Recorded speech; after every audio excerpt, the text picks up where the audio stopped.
পুরো উত্তপ শহর এখন ঠান্ডায় নিমজ্জিত। শহরে প্রতিটি অলিঙ্গন নিজের ভেজাতে বর্ষ নয় ধারায়। শুধু শহর না, এক মানব সেই শহরের রাস্তার মাঝে দুই হাত মেলে বৃষ্টির ফোঁটা নিজের শরীরে মেখে নিচ্ছে। দূর থেকে এই দৃশ্য দেখে চোখ আর মন ভেজাচ্ছে এক প্রেমিক পুরুষ। সে ঝাঁপ দিয়েছে এই রাস্তার মাঝে দাঁড়িয়ে থাকা মানবীর প্রণয়ে। বেশ নিরিবিলি রাস্তায় হঠাৎ বৃষ্টি দেখে নিজেকে আটকে রাখতে পারলনি মিষ্টি।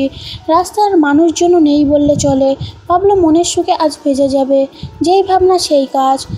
আদ্র মিষ্টির পিছে পিছে বেশ খানিকটা রাস্তা এসেছিল, কিন্তু হঠাৎ মিষ্টিকে মাঝ রাস্তায় দাঁড়িয়ে ভিজতে দেখে দাঁড়িয়ে পড়ে সে। রঙহীন বৃষ্টিও আজ তার কাছে রঙিন লাগছে, কারণ তার প্রিয়সী এই বৃষ্টিতে আরও সতেজ হয়ে উঠেছে। অষ্টাদশী মেয়েদের মতো খিলখিল করে হাসছে। ভেজা চুলগুলো নাক মুখে লেপ্টে আছে। প্রকৃতি আরও সুন্দর হয়ে গেছে প্রিয়সীর ছোঁয়া পেয়ে। মিষ্টি ভিজতে ভিজতে হঠাৎ আঁচলে টান খেলো। চমকে ফিরে তাকালো সে। সামনে একটা 6 বছরের ছেলেকে দেখে সামান্য অবাক ভুরু কুঁচকে ফেলে। তোমার মাতালই থাদা থাদা ফুলটা দিবা আমালে? মিষ্টি হাসি দিয়ে হাঁটু গেড়ে বসে রাস্তার উপরে বাচ্চাটার গাল টেনে জিজ্ঞাসা করে, তুমি এই সাদা সাদা ফুলটা দিয়ে কি করবে? বাচ্চাটার আঙুল উঁচিয়ে ফুটপাতে দাঁড়িয়ে থাকা তার সমবয়সী একটা মেয়ের দিকে দেখায়। তার বলে, আমার বন্ধু লিমিনা তোমার ফুলটা অনেক পছন্দ তলে আতলে তোমাতে এই ফুলটাতে সুন্দর লাগতে না তাই। মিষ্টি ছোট্ট একটা হাসি দিয়ে কানের পাশ থেকে কাঠগোলাপ ফুলটা খুলে বাচ্চাটার হাতে দেয়। তারপর জিজ্ঞেস করে, আচ্ছা তোমরা দুজন কি করো? ছেলেটা ফুলটা হাতে নিয়ে খুশিতে আত্মহারা। হাসি হাসি মুখ করে উত্তর দেয়, আমরা মানুষের থেকে টাকা তুলি, থালা দিন টাকা তুলে আমার তাতে নিয়ে দেই। জানো আমার বন্ধুটা না অনেক লাগি। এখন যদি ফুলটা না দিতাম তাহলে আমার লোক। মিষ্টি ছেলেটাকে পাকা কথায় হা হা করে হেসে দেয়। তারপর ছেলেটার হাতে কিছু এক টাকা গুঁজে দিয়ে বলল, তোমার বন্ধুরে নিয়ে এই টাকা দিয়ে কিছু খাবে, আর আমি প্রতিদিন তোমার বন্ধুর জন্য তোমার কাছে একটা ফুল দিয়ে যাব। তারপর তোমার বন্ধুকে প্রতিদিন সেই ফুল পরে আরও বেশি সুন্দর লাগবে, তাই না? ছেলেটা খুশিতে মাথা নাড়িয়ে বিদায় নিয়ে ফুটপাতে উঠে যায়। মিষ্টি দাঁড়িয়ে তাকিয়ে থাকে বাচ্চাটির দিকে। কি সুন্দর ফুলটা মেয়েটার মাথায় গুঁজে দিচ্ছে। দুজনে খুশিতে মুখ চেপে হাসছে। কত অল্পতে এরা খুশি। বাচ্চাগুলিকে দেখে মিষ্টি মনে আরও ফুরফুরা হয়ে গেল। শরীরের সাথে শাড়িটা ভেজে চেপে আছে দেখে চুলগুলো আরও বাঁধল না। হাঁটা দিল নিজের গন্তব্যে। এমনটি বিকেলে নেমেছে ধরণীর বুকে। তারপর আবার বৃষ্টি, কারণে অন্ধকার। তাড়াতাড়ি বাসায় পৌঁছাতে হবে। এই যে লীলাবতী, ও সরি মিষ্টি, একটু শুনুন। অপরিচিত পুরুষ নালী কণ্ঠে নিজের নাম শুনে বেশ চমকে যায় মিষ্টি। ততক্ষণ ফিরে তাকায়। ও মা, এটা তো সেই অভদ্র ছেলেটা। মিষ্টির হঠাৎ করে রাগ উঠে যায়। ছেলেটা তাহলে তার পিছু পিছে এসেছে। কিছু শক্ত কথা শুনতে হবে। যেমন ভাবনা তেমনি কাজ। মিষ্টি রাগে রাগে মুখ করে বলল, কি সমস্যা? আপনি আমার পিছে পিছে আসছেন কেন শুনি? আদ্র মিষ্টির রাগী মুখটা দেখে আবারও থমকে যায়। তারপর হঠাৎ করে এক লাফে মিষ্টির সামনে গিয়ে দাঁড়ায়। মিষ্টি একটু ভয় পেয়ে যায় প্রথমে, তারপর বিরক্ত সুরে বলল, কি সমস্যা? সামনে এসেছেন কেন? আদ্র পকেটে দুটো হাত গুজে বলল, আপনিই তো বললেন পিছে পিছে কেন আসছি, তাই সামনে আসলাম। এখন থেকে সামনেই থাকবো, কেমন? মিষ্টি আদ্র হেয়ালি কথায় ভ্রু কুঁচকে ফেললো। লোকটা হঠাৎ মুখোশ বদলে ফেললো। নিশ্চয়ই কোনো উদ্দেশ্য আছে। মিষ্টি কোমরে দুহাত রেখে সন্দেহান কণ্ঠে আদ্রকে বলল, এই যে ভাই, আপনার উদ্দেশ্যটা কি বলুন তো? প্রথম দিন তো পারেন না, অগ্নিবর্ষণ করেন আমার ওপর, আর আজ আমার পিছে পিছে আসছেন, ঠাট্টাও করছেন। কি ব্যাপার শুনি? এতক্ষণ ফাইজালির মুডে থাকলেও মিষ্টি ভাই ডাকতে সব কিছুটা পানি ঢেলে দিল। মুখটা যতটা পারে গম্ভীর করে আদ্র বলল, প্রথমত আমি আপনার কোনো জন্মের ভাই না। সো এসব ডাকবেন না, হ্যাঁ? আর দ্বিতীয়ত, এখন রাস্তা নিরিবিলি আর রাতও নেমেছে। আপনার শরীরে ভেজা শাড়ি জড়ানো, এমন রূপে কোনো খারাপ মানুষের চোখ পড়লে বিপদ। তাই আপনার সাথে ছিলাম। মিষ্টি সন্ধিহান দৃষ্টি ফেলে কণ্ঠ খাদে নামিয়ে ভেঙচি দিয়ে বলল, ইস, আসছে মাদার টেরিজার মেল ভার্সন। তা আপনি কি সব মেয়েদের দায়িত্ব নিয়েছেন নাকি? উল্টো পাল্টা বোঝাতে আসছেন আমাকে। এবার আদ্র পুরো গম্ভীর কণ্ঠে বলল, আমি একদমই মজা করছি না বা উল্টোপাল্টা বোঝাচ্ছি না। এই গলিটার মোড়েই কতগুলো ছেলে ছিল যারা বাজে দৃষ্টিতে আপনার দিকে তাকাচ্ছিল। আর শুধু এই কারণেই যে আমি আপনার পিছে আসিনি, আর একটা কারণও আছে। এবার মিষ্টি স্বাভাবিক কণ্ঠে ধীরে বলল, জি বলেন, আরেকটা কারণ কি? আদ্র তার পকেটে হাত বের করে একটা টকটকে রক্তজবা ফুল বাড়িয়ে দিয়ে মিষ্টির পানে। মিষ্টি এবার ফুলের দিকে তাকিয়ে আদ্রর দিকে তাকালো। আদ্র মিষ্টির চোখে চাউনি বুঝতে পেরে বলল, আসলে আপনার বড় চুলগুলো ফুল ছাড়া কেমন যেন লাগে, তাই এই কৃষ্ণচূড়াটা দিতে আসলাম। লাল টকটকে কৃষ্ণচূড়াটা আপনার চুলের সৌন্দর্যটাকে আরও বাড়াবে।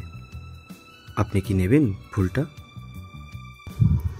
মিষ্টি কতক্ষণ অদ্ভুত দৃষ্টিকে তাকিয়ে মুখ ফিরিয়ে হাত থেকে ফুলটা নিয়ে নিল। হাতে মুঠোয় ফুলটা রেখে গটগট করে হেঁটে চলে গেল। আদ্র মুচকি হাসি দিয়ে তাকিয়ে রইল মায়াবতী যাওয়ার পানে। তারপর গুনগুন করে গান ধরে সে হাঁটা দিল নিজের গন্তব্যে, কিন্তু মন সেটা মায়াবতীর কাছেই রেখে এসেছে। আদ্র, তোর যে বৃষ্টিতে ভিজলে জ্বর হয় সেটা কি ভুলে গিয়েছিলি নাকি? নিজের মায়ের কথায় চোখটা মেলে তাকালো আদ্র। আজ 2 দিন যাবৎ জ্বরে ভুগছে সে। সেই সন্ধেবেলা বৃষ্টিতে ভেজার পর আজ 2 দিন যাবৎ বিছানায়। না মা, হঠাৎ কাজ পড়ে গিয়েছিল, তাই বৃষ্টিতে ভিজেই কাজটা করতে হলো। কেমন আছেন লীলাবতী? হঠাৎ নিজের পাশে কারো কণ্ঠ শুনে চমকে উঠল মিষ্টি। পাশ ফিরিয়ে তাকিয়ে দেখে আদ্র। মিষ্টি বিস্ফোরণ দৃষ্টিতে তাকিয়ে থাকে আদ্রর দিকে। সেদিন সন্ধ্যার পর লোকটাকে আর দেখেনি। মিষ্টিকে ভাবতে দেখে আদ্র আবার জিজ্ঞাসা করলো, কেমন আছেন বললে না তো? মিষ্টির আর শরীরটা ভালো নেই। না হয় বেশ তেজি উত্তর দিত, কিন্তু আপাতত তার কথা বলতে ইচ্ছে করছে না, তাই বিষণ্ণ কণ্ঠে বলল, আজ আবার কি কারণে পিছু নিলেন? আজ তো সন্ধ্যাও হয়নি, না বখাটে ছেলেরা আছে? আদ্র মিষ্টির ঠান্ডা কণ্ঠ শুনে আন্দাজ করতে পারল মিষ্টির যে শরীর ততটা ভালো নেই। সে মিষ্টির হাঁটার সাথে তাল মিলিয়ে বলল, না, আজ পিছু করিনি। আমি একটু হাঁটতে বের হয়েছিলাম আর আপনার সাথে দেখা হয়ে গেল, তাই কথা বলতে চলে আসলাম। মিষ্টি আর কিছু বলে না, চুপচাপ হাঁটতে থাকে।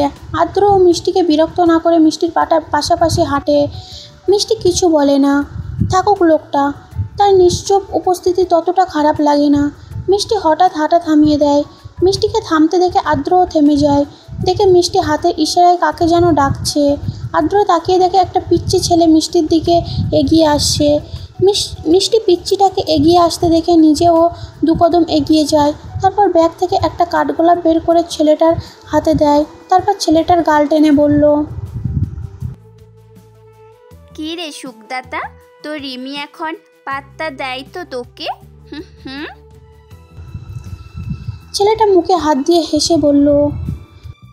মিষ্টি পিচ্চিটার চুলগুলো হাত দিয়ে গুছিয়ে ব্যাগ থেকে একটা নোট দিয়ে বিদায় জানায়। এতক্ষণ সবটা চুপ করে দেখলো আদ্র। আদ্রকে এভাবে তাকিয়ে থাকতে দেখে মিষ্টি মুচকি হাসি দিয়ে বলল, জানেন, এই ছোট্ট বাচ্চাটির বান্ধবীকে প্রতিদিন একটা করে ফুল দিয়ে খুশি করে। বান্ধবীর নাকি ফুল অনেক পছন্দ। আমাদের কলেজের পাশে একটা কাঠগোলাপ গাছ আছে। আমি প্রতিদিন ওই গাছ থেকে একটা করে ফুল নিয়ে এসে ওরে দেই। ফুলের বিনিময়ে দেওয়া ওর হাসিটা দেখলে প্রাণটা জুড়িয়ে যায়। আদ্র মিষ্টির কর্মকাণ্ড দেখে অবাক হয়। ফুটপাতের একটা হতদরিদ্র ছেলের জন্য মিষ্টির এমন ভালোবাসা দেখে আদ্র তৃপ্তি পায়। তৃপ্তিময় হাসি দিয়ে আদ্র জিজ্ঞেস করে, সবই তো বুঝলাম, কিন্তু আপনি ওর নাম সুখদাতা বললেন যে? আর ও মনে হয় আপনাকে পরী ডেকেছে কেন? মিষ্টি মিষ্টি প্রশ্নটাই বেশ মজা পেয়েছে। সে হেসে বলল, এতটুকু একটা বাচ্চা তার বান্ধবীকে খুশি করার জন্য মরিয়া হয়ে উঠেছে। এই স্বার্থপর দুনিয়ায় এতটুকু একটা বাচ্চার নিঃস্বার্থ আবদার দেখে আমি মুগ্ধ। ও প্রতিদিন নিজের বান্ধবীকে খুশি রাখার চেষ্টা করছে, এতটুকু বাচ্চা হয়েও, যা আমাদের মতো বড় বড় মানুষরাও করি না। তাই ওর নাম সুখদাতা রেখেছি। আর ওর কাছে নাকি আমাকে পরীর মতো লাগে, তাই পরী ডাকে। মিষ্টির কথায় আদ্র ও মুগ্ধ হয়ে হেসে দিল। দুজন বেশ খানিকটা পথ হেঁটে গেল। মাঝে দু একটা কথা হয়েছে দুজনের। মিষ্টি তার বাড়ির কাছাকাছি আসার পর আদ্র মিষ্টিকে ডাক দিল। লীলাবতী। মিষ্টি আদ্রর দিকে একবার তাকিয়ে চোখ নামিয়ে বলল, জি বলুন। আদ্র আজও পকেট থেকে একটা কৃষ্ণচূড়া ফুল বের করে মিষ্টির হাতে ধরিয়ে দিয়ে বলল, আমিও সুখদাতা হতে চাই। কথাটা বলে একমাত্র মুহূর্তে দাঁড়ায়নি আদ্র। কটকট করে উল্টো পথে হেঁটে চলে যায় আদ্র। আর মিষ্টি আহাম্মক হয়ে তাকিয়ে থাকে কতক্ষণ। আনমনে মুচকি হেসে ফুলটা কানের পিঠে গুঁজে দেয়, নিজের গন্তব্যে পাড়ি জমায়। দূর থেকে পুরো দৃশ্য দেখছে আদ্রের প্রিয় নীর, কারণ সে আদ্রের সাথে বেরিয়েছিল মিষ্টির সাথে আদ্রের দেখা করার উদ্দেশ্য। তাই তো সে অনেক দূরে ছিল। আদ্রের শরীর অসুস্থ না হলে সে গাড়িতেই অপেক্ষা করত, কিন্তু আদ্রের শরীর অসুস্থ বিধায় সে ওদের পিছু পিছু এসেছে। নীর নিজের গম্ভীর স্যারের নতুন রূপ দেখে অবাক। তবে কি প্রেম মানুষকে এভাবে বদলে দেয়? গ্রীষ্মে বিদায় নিয়ে বর্ষা এসেছে। আজ সপ্তাহখানেক হলো। পরিবেশ আবহাওয়া দেখে বর্ষার উপস্থিতি বোঝা যায়। কেমন শীত শীত আমেজ, কখনো মুষলধারা বৃষ্টি, কখনো বা ঝিরিঝিরি বৃষ্টি। মিষ্টি ঘরে এসে ভেজা জামাকাপড় পাল্টিয়ে ভেজা কৃষ্ণচূড়া ডায়েরির ভাঁজে রেখে দিল। এই নিয়ে মোট 7টি কৃষ্ণচূড়া সে জমিয়েছে। আর 7 দিন যাবৎ মানুষটার সাথে দেখা হয়। প্রতিদিন এসেই বলে হঠাৎ দেখা হয়ে গেছে। আচ্ছা, হঠাৎ দেখা হলে আগে থাকতে সে কৃষ্ণচূড়া গুছিয়ে রাখে কেন? আনমনে হাসে মিষ্টি। হঠাৎ টেবিলে থাকা তার মুঠোফোনটা উচ্চস্বরে বেজে উঠল। মিষ্টি ফোনের দিকে তাকিয়ে দেখে রং নাম্বার, তাই ফোনটা রিসিভ করে না সে। ফোনটা সাইলেন্ট করে বালিশের নিচে চেপে রেখে খাবার খেতে ডাইনিং রুমে চলে গেল। মিষ্টি আসতে দেখতে রাবেয়া খাতুন মানে মিষ্টির মা খাবার বাড়া শুরু করলো। মিষ্টি খাবার খাওয়া শুরু করলো। রাবেয়া খাতুন নিজের মেয়ের পাশে বসে বলল, মিষ্টি, তোদের হুসেনা খালার মেয়ের বিয়ে ঠিক হয়েছে। মিষ্টি খেতে খেতেই বলল, বাহ, খুশির খবর তো। কবে বিয়ে সোহা আপুর? রাবেয়া খাতুন তাড়াতাড়ি উত্তর দিলেন, এই শুক্রবার। মিষ্টি খাবার থামিয়ে অবাক হয়ে বলল, এই শুক্রবার মানে আজ মঙ্গলবার, মাঝে 2 দিন নাকি? মিষ্টির মা মাথা নাড়িয়ে হ্যাঁ বললেন। মিষ্টি আবারও খাওয়ায় মনোযোগ দিয়ে বলল, আচ্ছা ঠিক আছে, তোমরা কবে যাবে? মিষ্টির মা ঝটপট বললেন, আমাদের কালই চলে যেতে হবে। তোর খালা যেভাবে আমাদের অনুরোধ করছে। মিষ্টির খাওয়া শেষ। সে হাত ধুতে ধুতে বলল, এটাই ভালো, তোমরা চলে যাও। কাল আমি বৃহস্পতিবার রাতে চলে যাব। আমার একটা পরীক্ষা আছে, ওটা না দিয়ে যেতে পারবো না। রাবেয়া খাতুন মেয়ের মুখ মুছিয়ে দিয়ে বলল, আচ্ছা। সবার সাথে কিছুক্ষণ আড্ডা দিয়ে মিষ্টি রুমে চলে গেল। মাঝরাতে ফোনের ভাইব্রেশন ঘুম ভেঙে গেল মিষ্টির। ফোনে হাত নিয়ে চোখ ও চড়ক গাছে। 25টা মিস কল, একটা অপরিচিত নাম্বার থেকে। নাম্বারটা কার ভাবতে ভাবতে আবারও কল এসে মিষ্টির ফোনে। মিষ্টির সাথে সাথে কলটা রিসিভ করে বলল, হ্যালো, আসসালামু আলাইকুম, কে বলছেন? 25টা কল দেওয়ার পর আপনার কলটা রিসিভ করার ইচ্ছে হলো ম্যাডাম? ফোনের বিপরীত থাকা ব্যক্তিটি চিনতে কষ্ট হলো না মিষ্টির। এই মানুষটা এতক্ষণ কল দিল আর সে রিসিভ অবধি করেনি।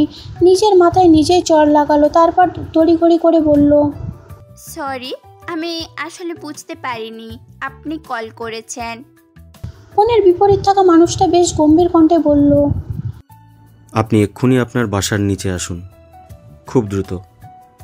সময় 5 মিনিট। যদি কথার নড়চড় হয় তবে আমি চলে আসব। মিষ্টি বোকার মতো তাকিয়ে রইল। ততক্ষণ হাতে রাখা মোবাইলে কলটা কেটে গেছে। এত রাতে সে বের হবে কিভাবে চিন্তায় পড়ে গেছে। মিষ্টি দ্রুত অন্যটা মাথায় জড়িয়ে সাবধানে দরজার বাইরে দিয়ে লক করে চাবি হাতে নিচে নেমে গেল। পিছনে কারো ছুটে আসার শব্দ শুনে ঘুরে তাকায় আদ্র। তার লীলাবতী সাদা রঙের আবৃত আজ মেয়েটা সিগ্ন লাগছে। আজ সাদা রঙটাও রঙিন মনে হচ্ছে। অপলক তাকিয়ে আছে সে মিষ্টির দিকে। মিষ্টির হাঁটুর উপর ভর দিয়ে হাঁপাচ্ছে। তাড়াহুড়ো করে আরেকটা উত্তেজনায় শরীর কাঁপছে। ভয়ও হচ্ছে কেউ না দেখে ফেলে আবার। আদ্র গাড়ি থেকে পানির বোতল এনে মিষ্টির দিকে এগিয়ে দিয়ে আর বলল, নিন, জলটা খান, ভয়টা কমবে। মিষ্টি বোতলে হাত দিয়েও গিয়েও থমকে গেল। সে যে ভয় পাচ্ছে লোকটা বুঝলো কিভাবে? নিজের মনে মনে কথাটা চেপে না রেখেই বলেই ফেলল, আমি যে ভয় পাচ্ছি বুঝলেন কিভাবে? আদ্র মুচকি হেসে বলল, বলা যাবে না, এটা ম্যাজিক।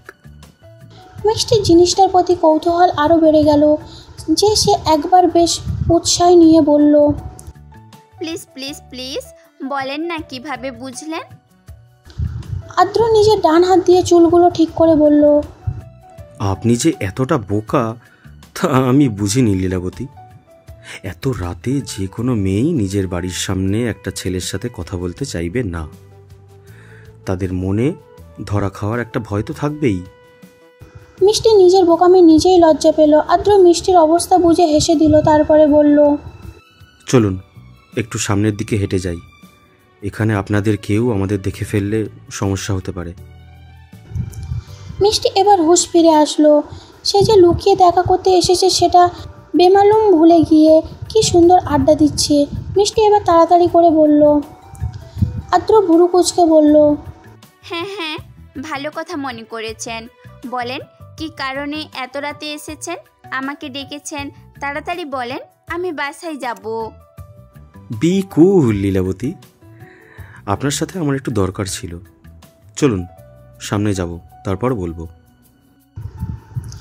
মিষ্টির মতো না থাকা সত্ত্বেও গেল আদ্রের সাথে। লোকটার সন্দেহান থাকতে তার বেশ লাগে। আজ 3 দিন হতে চলল আদ্রের সাথে মিষ্টির দেখা হয়েছে। সেদিন তারা অনেক রাত অবধি রাস্তায় আড্ডা দিয়েছে। আদ্র কোনো কাজের জন্য একটু শহরের বাইরে গিয়েছে, সেটাই জানাতে এসেছিল মিষ্টিকে দেখে গিয়েছে। আজ 3 দিন লোকটা নেই, কিন্তু প্রতিদিন মিষ্টি দরজার সামনে একটা কৃষ্ণচূড়া রেখে যায় কে যেন। মিষ্টি জানে আদ্র পাঠায় কাউকে দিয়ে। সেদিন রাতের পর দুজনে আর কথা হয়নি। মিষ্টির কাছে আদ্রের নাম্বার থাকা সত্ত্বেও মিষ্টি কল দেয়নি। ভেবেছে আদ্র দিবে, কিন্তু আজ 3 দিন পার হয়ে যাবার পর আদ্রর কল আসেনি। মিষ্টি বাসায়, মিষ্টি একা। সবাই খালামণির বাসায় গিয়েছে। মিষ্টি বলেছিল গায়ে হলুদের দিন যাবে, কিন্তু স্টুডেন্টের পরীক্ষা থাকায় সে যেতে পারেনি। আজ শুক্রবার। মিষ্টি সাদা আর আকাশি মিশ্রণের একটা শাড়ি পরে রওনা দিয়েছে খালামণির বাসার উদ্দেশ্যে। আজ তার খালাতো বোনের বিয়ে। সে বাসা থেকে প্রথমে সুখদাতার কাছে যাবে, কাঠগোলাপ নিয়ে তারপরে সেখান থেকে খালামণির বাসায় যাবে। ফুটপাতে গিয়ে হাঁটছে মিষ্টি। তার খুব ইচ্ছে হচ্ছে তার এই সাজ যদি আদ্রকে দেখাতে পারত। মিষ্টি নিজেই মনে মনে আবার অবাক হয় এমন হচ্ছে ইচ্ছের জন্য। এসব ভাবতে ভাবতে মিষ্টি হঠাৎ একজনের উপর চোখ পড়ে। মিষ্টি না চাইলেও দৌড়ে যায় লোকটার দিকে। এই যে শুনছেন ভাইয়া? মিষ্টির ডাকে ফিরে তাকায় ছেলেটি। মিষ্টিকে চিনতে বেশিক্ষণ সময় লাগে না ছেলেটির। সে তড়িঘড়ি করে বলে, ম্যাম আপনি এখানে? আর আমাকে ডাকলেন যে, কোনো দরকার আছে? হ্যাঁ, ছেলেটি নীর, আদ্রের বিয়ে। মিষ্টি আমতামতা করে জিজ্ঞেস করলো, আসলে আপনার স্যার মানে আদ্র কোথায় গেছে, তার যে কোনো খোঁজ খবর নেই? নীর মিষ্টির প্রশ্নের শুনে মনে মনে হাসলো। তবে ম্যাম তার স্যারের প্রেমে পড়ল। নীর হাসি মুখেই বলল, স্যার তো বিয়ে। কথা সম্পূর্ণ আগায় নীরের কল আসলো। তার জরুরি এক জায়গায় যেতে হবে। কথা অসম্পূর্ণ রেখেই চলে গেল নীর। এই অসম্পূর্ণ কথাই মিষ্টির হাসি কেড়ে নিতে যথেষ্ট। সে নিজের মনকে সান্ত্বনা দেয় নানাভাবে, কিন্তু বারবার খারাপ ভাবনা চলে আসছে। তবে কি আদ্রের বিয়ে? বিকেলে 7টা মিষ্টি তার খালামণির বাসায় এসে পৌঁছায়। সবাই বেশ রাগারাগি করছে এত দেরিতে আসায়, কারণ বরযাত্রী চলে এসেছে। মিষ্টির মা রাগারাগি শেষ করে মিষ্টিকে বর দেখাতে পাঠান। মিষ্টি স্টেজে গিয়ে দেখে বরের আসন ফাঁকা। কতগুলো ছেলে, হয়তো বরের বন্ধুবান্ধব, তাদেরকে জিজ্ঞেস করলো বর কোথায়। হঠাৎ পিছন থেকে চেনা পুরুষনালী কণ্ঠ ভেসে আসলো, এই যে বর এখানে। মিষ্টির শরীরটি বিদ্যুতে চমকে উঠল। মনে হয় সে চাচ্ছে পিছে ফিরে যেন চেনা মানুষটাকে না দেখে, তাহলে সে সইতে পারবে না। অনেক ভয় নিয়ে পিছনে তাকিয়ে মিষ্টি অবাক হয়ে যায়। মুখ থেকে অস্পষ্ট সুরে বের হলো, আদ্র আপনি?